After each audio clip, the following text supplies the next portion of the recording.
Shalom, selamat pagi. Perkenalkan, nama saya Veronica Pagiling, jurusan Pendidikan Agama Kristen, kelas A dari Institut Agama Kristen Negeri Toraja. Pada video ini saya akan membahas materi tentang belajar pada tugas ujian akhir semester Psikologi Umum. Menurut Kamus Besar Bahasa Indonesia,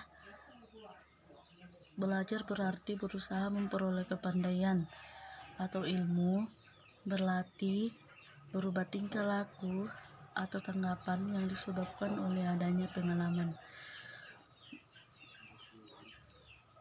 Belajar juga merupakan suatu proses yang dilakukan setiap orang untuk mendapatkan perubahan dalam tingkah laku, pengetahuan, dan keterampilan mereka. Di sini saya mencatat beberapa pengertian belajar yang dapat saya pahami yang dikemukakan oleh beberapa ahli. Yang pertama, menurut M. Sobri Sutikno, ia berpendapat bahwa belajar merupakan suatu proses usaha yang dilakukan seseorang untuk mendapatkan suatu perubahan yang baru sebagai hasil pengalamannya sendiri dalam interaksi dalam lingkungannya. Ya, yang dapat saya pahami tentang pengertian ini bahwa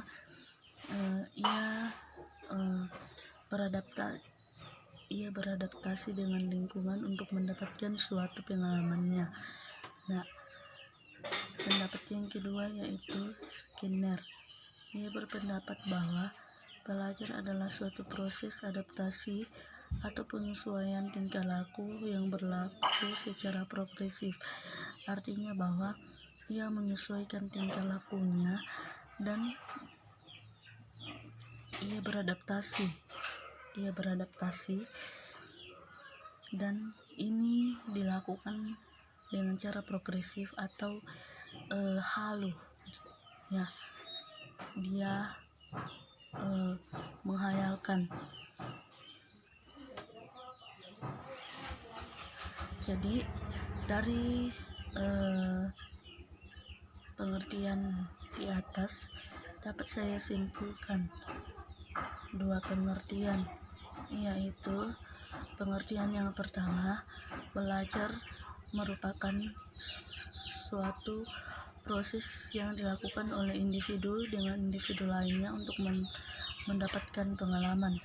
Ya, artinya individu lain dengan individu lain saling berbagi pengalaman untuk dapat mendapatkan suatu pengalamannya dengan yang lain. Terus pengertian yang kedua, menurut saya belajar merupakan suatu proses dari tidak tahu menjadi tahu. Artinya ya, contohnya begini, dari SD sebelum kita masuk SD kita belum mengetahui apa-apa. Ya, setelah kita masuk, kita kelas 1, ya misalnya kelas 1 semester 1, kita belum tahu apa-apa. Tetapi semenjak kelas semester 2 atau kita naik kelas 2, kita sudah bisa membaca, menulis, ya, atau kita juga sudah bisa kita sudah mengenal abjad, ya. Jadi itu yang dimaksud dengan dari tidak tahu menjadi tahu.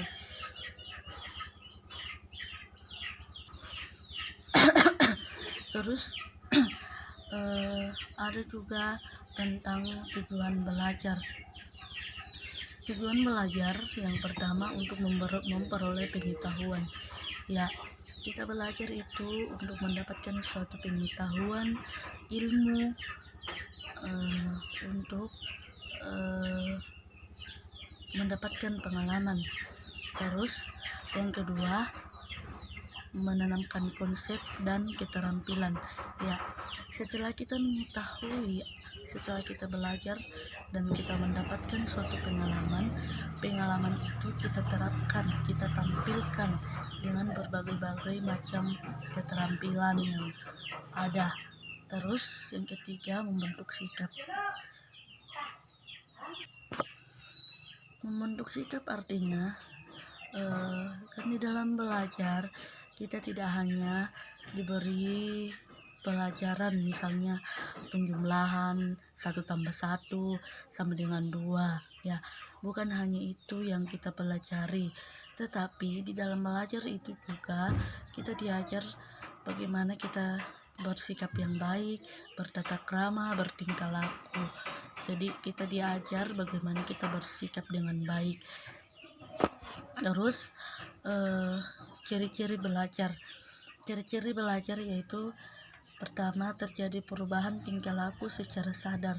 Jadi kita dapat berubah, kita mengubah tingkah laku kita secara sadar. Terus yang kedua, proses belajar memerlukan waktu yang cukup lama.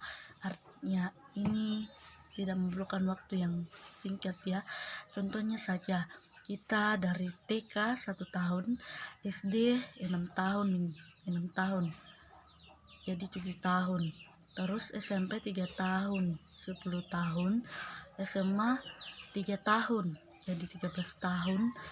Kita masuk perguruan tinggi maksimal 4 tahun ya, jadi 17 tahun ya, maksimal 17 tahun kita menuntut ilmu, dan itu tidaklah mudah bagi kita, tidak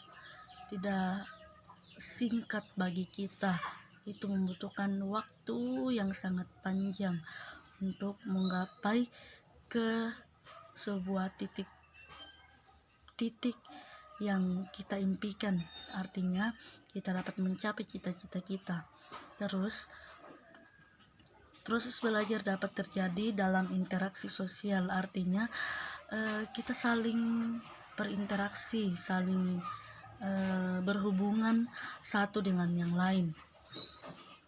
Ya, di sini ada juga cara belajar yang baik. Ya, cara belajar yang baik, yang pertama, pahami dengan baik apa yang perlu kita pelajari. Ya, tentunya kita memahami apa yang perlu kita pelajari.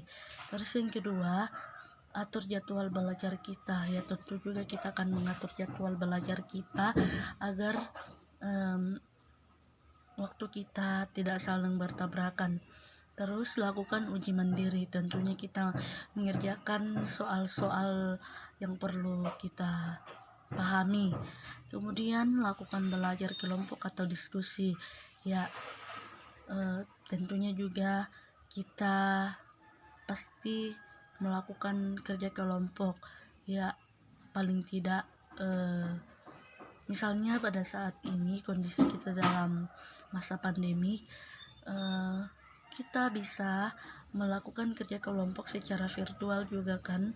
Nah, terus yang terakhir, mengenali gaya belajar tentunya dapat kita pahami juga bagaimana cara kita dalam belajar. Ya, demikianlah